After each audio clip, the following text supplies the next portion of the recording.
sad. With all the new technologies, like what I think what's actually possible is so much more, but what's being done, maybe, the people who started Sears and Henry Ford Company probably did so much more, right? Exactly. Business history has a peculiarity, and is that as business grow, they forget their story. So they once were, and I don't remember where I read this, but by the beginning of the 20th century, the United States was a developing country. Mm-hmm. So for the likes of Henry Ford, or Vanderbilts, or Rockefellers, or all the pioneers, obviously the challenges they were facing and the kind of companies they were creating were not too different from the developing world companies. So what happens is, you start writing or reading books on business history, and scale and scope, to quote economic historian Chandler, make you forget that scale and scope come from usually some community-based, some more mundane, small scale. So that's the idea, to rescue, and I think that what you are pointing at is very important, is that making doing good for the sake of doing good is philanthropy, which is needed. But doing good for the sake of creating value is business. It's the business of business. So the idea is to help people to figure out how to recognize. What I discovered doing the Kaufman Award was that I started this award like a public duty.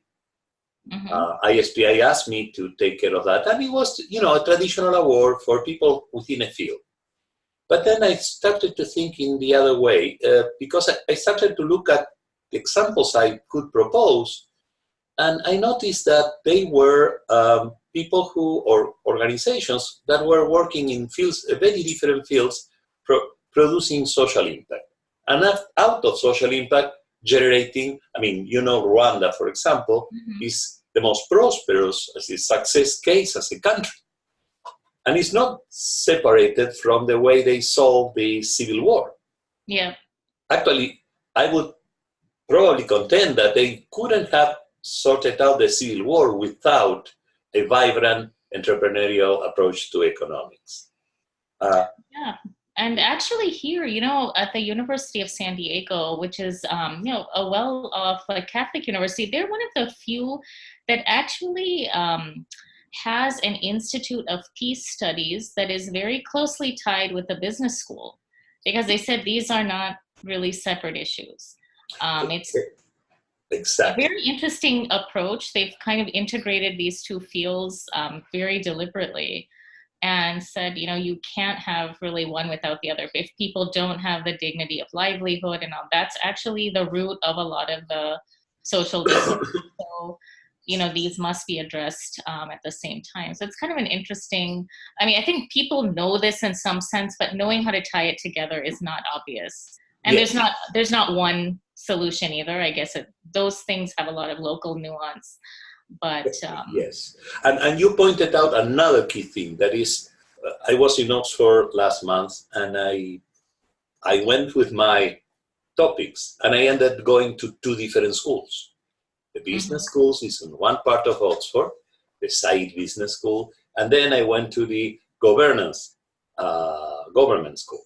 So what I realized is that actually the topic I was talking about had to do with these two schools, but they are like looking at, they think they are looking in different directions, but they are basically touching the same elephant. Yeah. So the idea to creating a Prahalad Award for me would be the interesting idea of focusing on, we are talking about the same thing.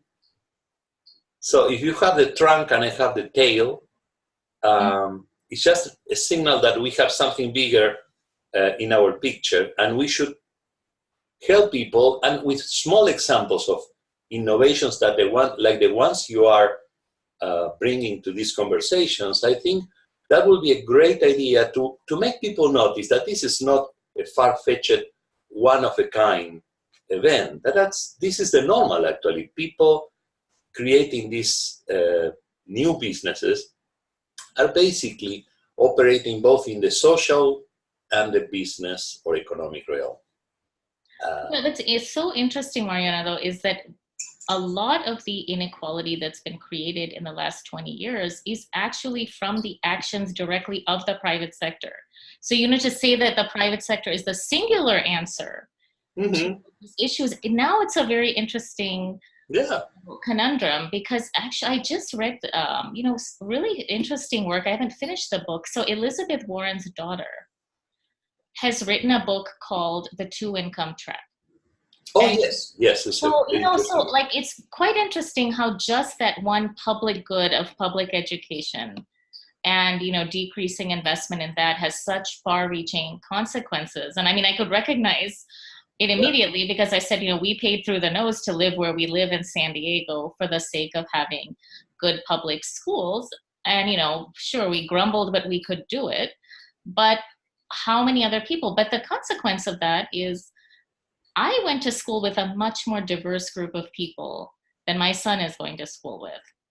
I was in a university town, yes, but we dealt with people from all different races, different economic circumstances. And I think part of it, that's one thing. Part of it is also, when you micro-target and all this stuff with big data, that's great. But over time, I think we're just losing our ability to interact with people who are different than we are. It wasn't an option earlier. I just think that if I reflect, I had public school.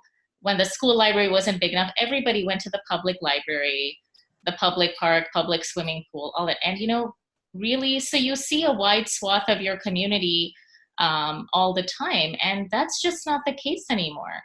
Even playtime and all of the activities for even at a very young age, they're all structured and they're expensive. In a lot of, for a lot of people like myself, $500 for play school and this and that, and you are just self-selecting. And so I think even well-intentioned people, if you don't create tools for interaction, it just becomes very difficult to harness any good ideas. And I think that is actually feeding a lot of the political divisiveness and things like that, where I think we had a view, okay, I don't agree with somebody on this point, but, okay, fine, I can have lunch with them, right? But I think when every activity is separate, it just becomes very difficult to get to that point. Yeah. Look, today I was rereading for different purposes. I'm working on this project in Argentina, Barrio 31. Which is basically working on the area we are working is a research on how the informal economy can be turned, or to what extent should be turned into formal. And I read this, Jane Jacobs wrote around 68, 69 about the moment where they were tearing down the Stuyvesant neighborhood. And she pointed out she wasn't recognized as a scholar. She was a woman writing for a non-scholarly magazine, invited by Harvard to give a 5-minute speech or 10-minute speech on her advocacy for what to do with cities. And she was no more and no less opposing the Lincoln Center and particularly the Stuyvesant. And she said what they described was they created like 1,600 new apartments. They built 1,600 middle-income apartments, and they just relocated 249 small businesses. And she said that was kind of a footnote. But basically, by removing those 249 small businesses, they killed the neighborhood. Because she said, and she went on describing all the network of activities, as you said, not just the economic activities that were very important for making people self-reliant, because when they got the subsidized rentals, they didn't have where to work. Yeah. in a neighborhood, but they didn't have places to meet. Yeah. So they cut all the interaction and the sources where neighbors could act as neighbors and create this community that was the basis for a self. Well, we have the same problem in Barrio 31. We have 50,000 people. And one thing we did was, it was very fast to solve the housing part of the human capital equation. But the part that wasn't so easily solved was what to do with the small businesses. Mm-hmm. Because all that is like a little mini market. It's like the Arabian Nights kind of picture. Yeah. Each home is a store. Yeah. Each store is a home because it's mother, father, it's India, Argentina, Yeah. and this country, US as well. But we tend to forget that. So that part of the economy is underreported or unreported. And then we go to the business school to talk business, and we go to government school to talk politics. Yeah. As these two things were mutually, again, exclusive. And as you said, a lot of the solutions that the private sector looks for had so many unintended consequences. Like when you think about, trade, or you look for introducing this Uber or Airbnb. The things that are going on in Barcelona now with Airbnb are terrific. I mean, and it's not because Airbnb was a diabolic enterprise. Yeah. It was just unaware completely of the scale and scope that it will, unleash a can of worms, very active worms. And once Airbnb was banned by the government, of course, the Chinese took over, and they discovered that, okay, we can basically buy a building and rent these little cubicles that we rent for hours or days. And of course, drug traffickers discovered that, oh, that's a great opportunity. So now they have 2 or 3 new big problems. And the basic is, it was never discussed because the government agency we work with is basically trying to help with traditional programs, and Airbnb is working as a startup. So in this middle ground was your father, and that's, I think, something really interesting too. And what's happening now is I also feel that, okay, just even fundamentally, like Airbnb and all that, you're basically creating an informal economy for the wealthiest people, right? I mean, who has a spare room and who's going to travel and go to that spare room elsewhere, right? So you're creating a lot of surplus for a smaller sector of society, and that's fine. I'm not excluding, anybody, yeah. But I'm saying that let's be clear about what we're doing. And also the whole thing about everything should be gig economy, and Silicon Valley is much more of like that than the East Coast. I'm like, the gig economy is called the informal sector and the undeveloped sector in developing countries, because it also, you kind of are actively clawing at everything we know leads to successful families and successful innovation. I mean, if you're asking someone to be on call 24/7 and things like that, and these very irregular hours.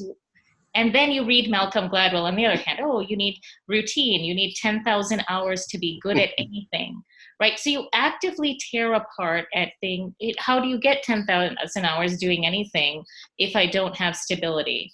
And I'm always thinking about the next, how do I have enough trust to try really bold ideas?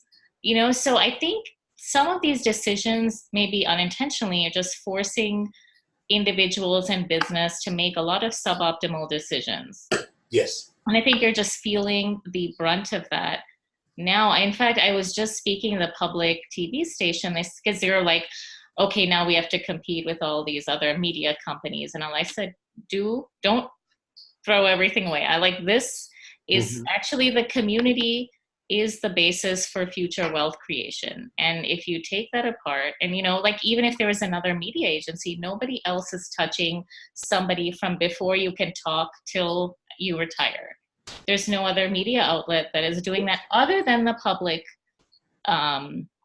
TV station. So, middle-aged people like myself watch it less, but everyone, that's like one of the few tokens of common experience. Everyone kind of watches Sesame Street and Curious George before they go in, but a lot of other things have kind of fallen by the wayside. So I said, business, I think now actively has to think about how, if there are all these other divisions, how do I create some tokens of shared experience? And that's what I have really talked about. As I said, it's important because shared goods and shared services create the space for conversation and shared experiences. Absolutely. So if institutions aren't going to do it, business can design in a way to kind of begin to address that. It's not a solution in itself, but you can at least you can shrink the distance. Yes. And it's very important what you're saying, because there is a big lacking element in the traditional MBA program. One of the things we talk about, the MSI, Manager of Social Innovation, is that management for social innovation requires both business and social awareness. And I can see this in Argentina now. They are paying the consequences of a lot of mistakes in the past. But in the present, these are young people with business school degrees and government school degrees, American degrees, very enthusiastically going to reform and transform and help people get out of poverty and in the oldest slum in Buenos Aires. And the little thing they didn't do was to explore what was there before. Yeah. Because for 80 years, they have been making a living. Actually, they were prosperous. They have their own system. And the problem when you come with a new system and you, for example, tear down houses to open roads and put a highway, is that you have to figure out how is this going to work with the people inside. So people voted against them in the elections. Mm-hmm. And not because they don't appreciate what they did, it was very nice, but is that they didn't, the reformers, like those in New York in the Robert Moses times, that Jane Jacobs pointed out were so mistaken, they just looked at the conventional thing that someone in the business school will do. Say, okay, this is sound business, we are going to create employment for, banks and food chains, and let's create.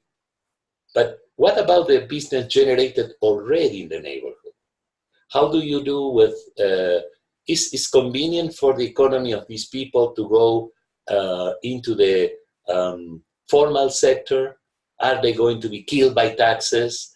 Or are they going to be able to compete or to, all these things are part of the, I understand they didn't see those things because they were not prepared to see.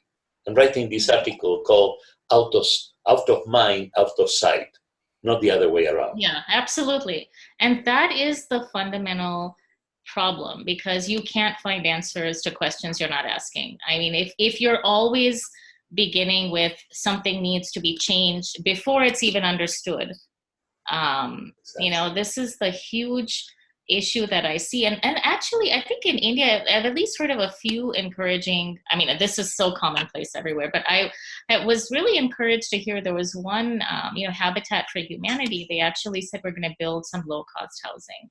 But what the architects did was they actually put a mock-up of their plan, the architects, and then for a month, they said they asked people from the community to walk through, and it was all kind of change things the way they would like it. And actually the architects themselves came back and said some of these are smart, some of them actually made it cheaper, but so much of a better design. And also just by kind of seeing what people already have and what they want to, like there's another agency I heard about in India where they said the same thing, like, okay, how would you build this perfect slum house? So they were doing interviews, and then they realized a lot of people actually had enough money to move into an apartment. They just didn't know how to do it. And they also were not confident going and meeting with the agents and the loan officers and stuff.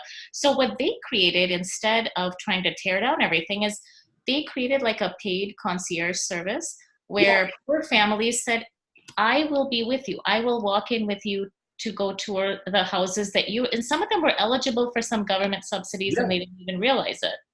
They said, we'll get you signed up. And it was very affordable. So they said, we will actually just, but I said, we get the real estate agent. We don't navigate this transaction ourselves. We have a personal banking representative at Bank of America. I'm like, so they just created that for poor people. And that was actually enough for a lot of families. You didn't have to reinvent the wheel. Absolutely. Can I ask you, if you have the story or the reference, can you send that to me?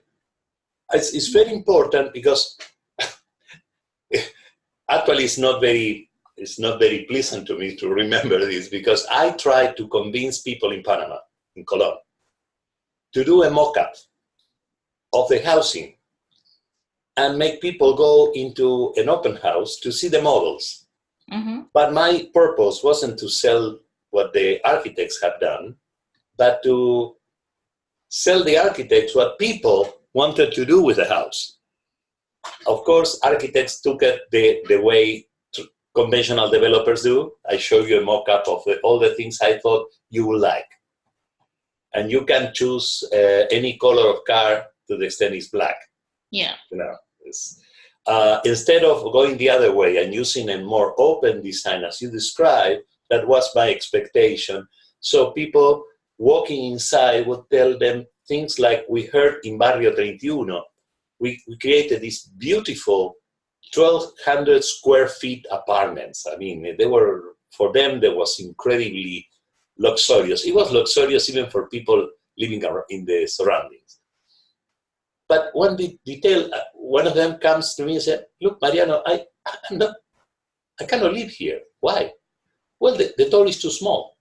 I said, how too small? I mean, you are not that big. I said, no, I'm not big, but I work as a blacksmith.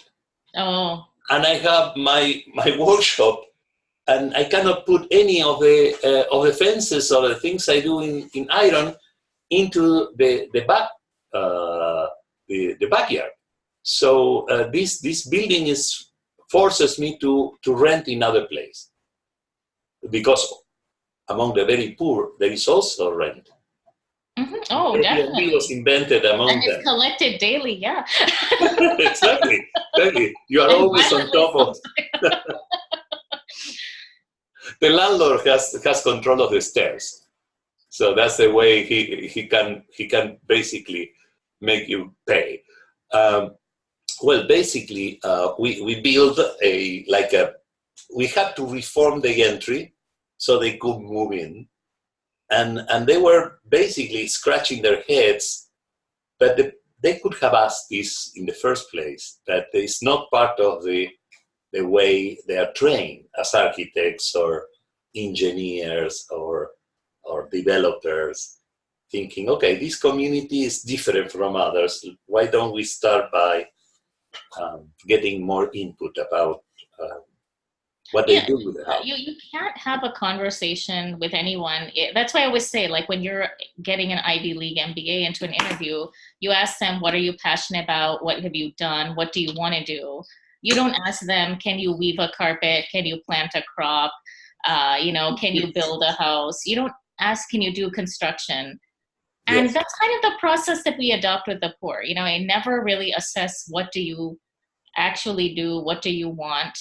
And that's where you get a lot of these, problems, because it's very interesting that finally I had many arguments with my dad growing, because I always used to believe in, not arguments, debates, shall we say. And he was always very patient, because I never could quite get my hands around why business would be I always looked at this from a policy point of view when I was younger. And then finally, once when we were stuck in traffic in India for almost an hour, there was an accident.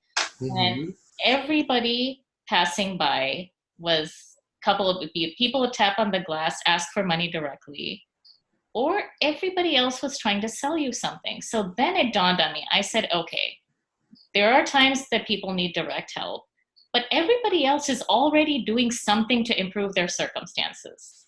No one's tapping on the glass asking for my advice. So now, or my input. And the only time you get to that place is once you've built trust and once you've had repeated interaction. Yes. So then I realized, okay, this is why business is so powerful, because whether you're in the world's oldest profession or the newest profession, life depends on transactions. Yes. So how you construct those transactions can take a society forward or backward very quickly. Yes. Well, that's exactly the point. And one of the points we have I will send you an article. I have a long collaboration with Gary Rambler and the people who are in the re-engineering school. And basically, the Rambler in his late years also started to open his approach to the idea that we improve processes and we put the customer, the end user, at the end of the process. So usually the solutions are completely inadequate. We put the cart always ahead of the horse, and also the horse finds that the cart is in its way. So no, it's like, I mean, want to go somewhere. I have to go. There was this joke in a bank, and this was written by one of the employees. Was a woman goes to the teller and asks the teller in Argentina with one of the typical currency controls, and she says, "I want to withdraw 2,000 pesos." So no, 500 pesos. It's an old lady, and they say, "No, look, if it is 500 pesos, you have to go to the ATM machine." And she says, "Oh, okay. Well, here only for transactions of about up over 2,000 pesos." And the woman said, "Okay, I don't have a lot of time, so give me 2,000 pesos." Okay. He hands over the 2,000 pesos and said, "Any other transaction?" "Yes, I want to make a deposit." "Yes? How much do you want to deposit?" 1,500. Okay? Oh my. Yep. So, yeah, this is the thing. But, in that process of making life so irritating and painful, like the amount of entrepreneurship that is killed in the process is not funny. And that's why and some of the tech people, I'm always amazed whenever I go to India and all that, "Oh, I created this app to empower villagers." And I said, look, technology is powerful when it is combined with interactions in the real world. But if you're using technology as a way to wash your hands of real problems, so like somebody had, an app to empower farmers and all that. I said, listen, end of the day, let me reverse. This is the easiest test. So if I gave you a library of videos about farming and made you take a loan for fertilizer, am I going to be able to come by next year and buy your crop? Right? I mean, it's just like, I'm sitting here saying, if you look at the most privileged people, people like my son, from the time they're in high school, all that, they're all kind of nurtured into saying, "Oh, here you can join this program and this, and oh, we'll mentor you and coach you, and you can listen to guest speakers and all of these other things besides all their devices that they never get off of," right? And here, an app isn't going to cut it. And what's amazing is how far people go with those minimal tools. Yes. Yes. I am just kind of in awe sometimes of how far people go with how little. Yes. But it's shameful too, because you look at it and say, okay, if we had done even a little bit more, it reminds me, I think in China, there's always a story of like where they were doing the special economic zones. And, the first results came in and they said, wow, this was way better than we expected. And so Deng Xiaoping came in and he saw the prosperity there and he just burst into tears. And they were like, oh my God, why is he angry and upset. This is far better than what we expected. And so finally, he said, if we had had the courage, by now we could have taken another 10 million more people out of poverty. Yes, yes, yes. That's is absolutely the case. Is, you know, one thing I was thinking about precisely what you described. Why people can do so much with so little? Because they know their jungle. They can go far because they know where they are. Yeah. And with an helicopter from, 10,000 feet of height, we don't know the place. So once you are in the environment, you know the rules, who's who, where is that, who's in favor, who's against, what do they do with their time, with their spare time, how are they organized, you know, the tribes, the clans, everything else, then you can do business. Because those are the key notions for any businessman or person who's smart. Of course, that person is perfectly able to work all the other things. But first, the person has to know the terrain. And, and of course, you have people there, so you might as well help them to get in. We have a group in MSI that are people who live in the slum. And these are the best students because they are leading the class usually. Yeah. When all the MBAs and engineers and PhDs we have start talking, they come with basic questions and then they explain why they ask the question. And then they suggest, okay, why don't we go through this way?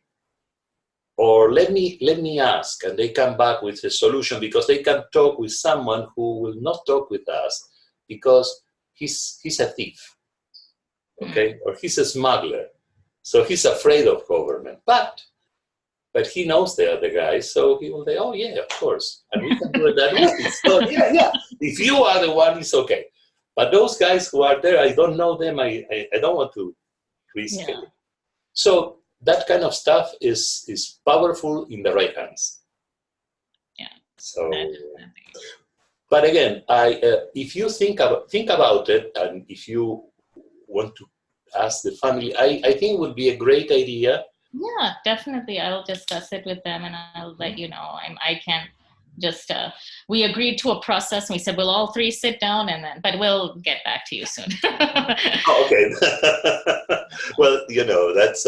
Yeah, no, because I think now, of course, it's less. But I think in the first 3-4 years, there were all kinds of things that came our way. So we had to get a sit down and say, all right, let's think about. But of course, this is such a well-known institution. I can't imagine. Yeah. And the idea would be, this is the idea. So you tell me later on how you want to organize this. Sure. My interest is to focus the same way we focus on the societal performance in general with Roger, is to focus on innovation that makes sense, that is sustainable, that creates value, and serves people as opposed to use people. Yeah. And little nuggets of examples that we can bring forward, like you described about, this is a simple thing such as making a mock-up at the beginning of a process and involving the dwellers or potential dwellers, or any of the other ones you mentioned. So we can basically promote people. This is the other idea. My impression is that awards can work two ways. The conventional way would be I would award people for things that are obviously successful and groundbreaking. The other way I discover is awards can work in reverse. I will award something to call attention on something new. Yeah. And it's like Field of Dreams. Mm-hmm. Who's the first who's trying this? Or look at this other thing. And I think those kinds of awards worked very nicely. What happened with Kaufman Award was, okay, they are trying to turn a slum into a neighborhood. Yeah.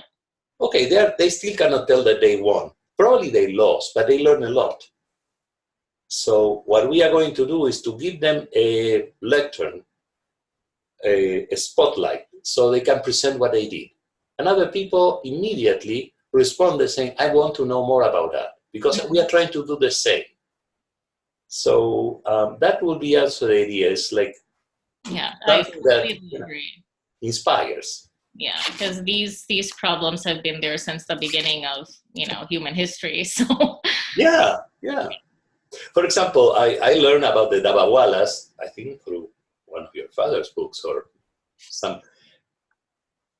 I mean, that's a sophisticated social organization that predates, obviously, the reengineering school. Yeah. By some centuries. But well, those are the kind of things that are all over the place, in agriculture, in trade, in small communities, ways people find ways to reuse or repurpose existing technology and basically reinvent the wheel, which, by the way, is time to. Yeah, absolutely. And I think that's the fascinating thing, though, because what business can do also has been forgotten. It's not only about, I remember my first job was with Cargill and Zimbabwe. The first story we learned is, when Zimbabwe had some economic crisis and their currency wasn't trusted, everybody accepted Cargill coupons as currency, in the market. So I said, when you also operate from a point of view of trust and everything, people have this tremendous faith. I mean, it's kind of interesting. One of the big Indian pharma companies, now called Zydus, but they started out with two families bottling liver extract right behind, where my mom grew up. And everybody in the neighborhood was vegetarian and all that. They're like, oh my God, these people are there, like, bottling liver extract. And my grandfather was the one person who said, they're not eating it. They're not doing anything to anybody. They're trying to make a living, leave them alone. And for some reason, people started to one by one just kind of back off. But this guy is on the Forbes billionaire list now. And it's this huge facility, all these publications, all that. But I mean, I have seen this, kind of on a very visceral level, that this was just a small time operation. Yeah. And how it has, grown and everything else. And now it's just this amazing campus and people come from all over to look at it. And so what's possible, is just like, if you look at what people did with how little they had it, I just think that people a lot of times today are just kind of losing faith because they've forgotten what has been done already. And I mean, sometimes it's good to look forward for strategy, but it doesn't hurt to look back a little bit and see what has been done. And I think the more, discouraging the atmosphere seems, and I think that those individual ethics make so much more of a difference at critical times too. You described one thing that is the basics for currency, trust. Yeah. So I remember my times when I started my career. I work a lot with small business, and in small business, trust is more than money, because you usually are paid in checks. So when you have a check that doesn't bounce back, you start building capital. You start building your own finance resource. So I remember, because my customers were giving me checks. They said, "No, these are good checks." Yeah. Good checks. I said, "Thank you so much."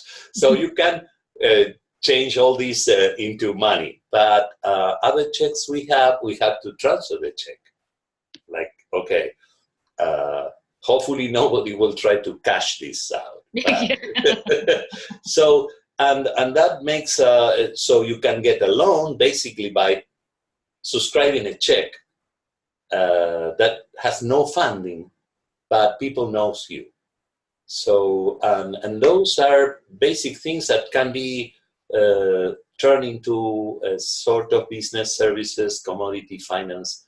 But again, um, I'm sure there are tons of examples. Yeah, Uh, for sure.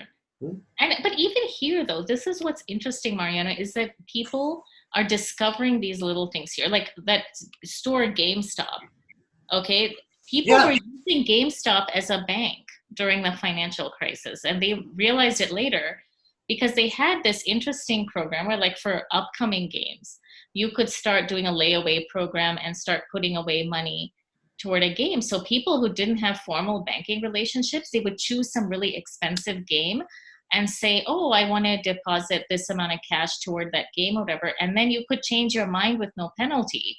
So right before the game release came out, they realized, like, some people were pulling their money out, and they realized, oh, what is happening is they don't have a game. They don't have a formal banking relationship. We're actually being used as a bank. exactly. Um, so I said, this is a pretty intelligent. I mean, it's like no fees, no cancellation. No, we have to pay an ATM fee. Oh, of course, of course. I I said, mean, this is pretty innovative, actually. And yeah, so I mean, I think now they don't have that. They have some restrictions, but they realized what was going on. But they said, you know what? A lot of our customers are young, and they are so they actually let it go on for some time and just kind of said, all right, now that we know, yeah. um, we'll kind of account for this in our modeling a little bit. So very interesting. And you know, what happens is if we listen or we give people that are working in reality the opportunity to showcase the problems and or solutions, we start to understand better how to help people or make things work in a different way. Because in reality, nobody has the luxury of waiting for the government to find a solution or a company to come with a new product that will help. They will do something. And that something is basically doing the best they can with the elements they already know in place that probably neither government nor companies know about. So they are implementing things that I was thinking banking basically comes from the benches in front of the churches. Yeah. And the churches were the places where people will bring coins and money and trust the church, and then obviously the guys who could pay back interest. And there you have it, from Shylock to here, everybody. The banking is reinvented periodically because it's a social function, credit. But credit has to be based on trust, on rules. Um, So that every community has that. It's easier maybe to think solutions if you are in the place. I mean, if I had to choose now what to do with students, I always tell the people in Barrio 21, you're in the perfect institution. And they look around and say, what is institution? The place. You walk through that door and you learn a lot because everything, you have the lab at your disposition. And everybody's doing things. If you go back to the university, well, you will get a lot of paperwork, a lot of PowerPoint. But that's an opportunity that usually you don't have. Yeah. Anyway, if you want, we can do this. Can you confirm me now or later about if you are going to be able to go to Washington? Yeah, let me just quickly look at the dates, because I'm going to be in DC on the 21st. So let me see if I can sneak this in as well. So it's a little too early. Because it's usually back and forth here. I was going to ask you also, I don't know if he's still involved with the Kaufman. Do you know Philip Auerswald? Let me see if he is still there. Let me check in. I'll send you the name. Okay, sure. So yeah, let me just quickly check in with my husband's schedule and everything, and make sure that I can get this to work. Perfect. But I will definitely try to do that. And is there any particular part of DC or anything, or hotels and stuff that you're staying I'll at? send you the hotel we are staying in that was recommended by George Washington University, Okay. which is very close to the place we are going to have for the ceremony. Okay. Yeah? I'm going to stay there, but and Roger also. So if you come, also the other great thing would be I already talked with Roger about you. Of course, he's an admirer of your father, but that will be an opportunity for you to meet several people who are working on this and will be attending.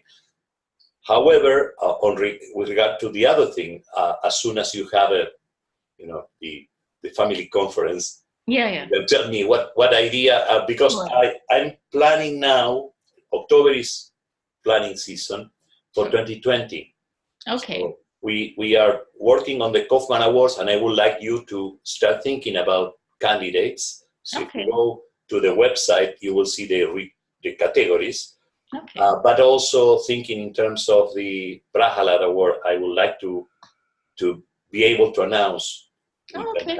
We won't take so long. I'll just, do a huddle and we'll figure. And then think of which people, should be part of that, and in terms of suggesting or coming with ideas. Because one of the things I discovered is the award committee is a great source of establishing networks of people who are looking at different things in different places. So it's a really rich environment. Okay, definitely. I will certainly try to make it. So great catching up with you, Mariano. And I'll see if anything has been written up about this habitat. And if not, let me try to connect you with the person who told us about it. So I don't know if they've written anything up, but I know the guys, so let me see. That would be great. Yes, I'm really interested because, again, that was it's my I told you so in delay. But it's to see how it worked, because of course good ideas are what comes after failing with great ideas. Yeah. Yeah. Wonderful. Okay. So I'll be in touch soon. Take care. Take care, you too. Great to see you.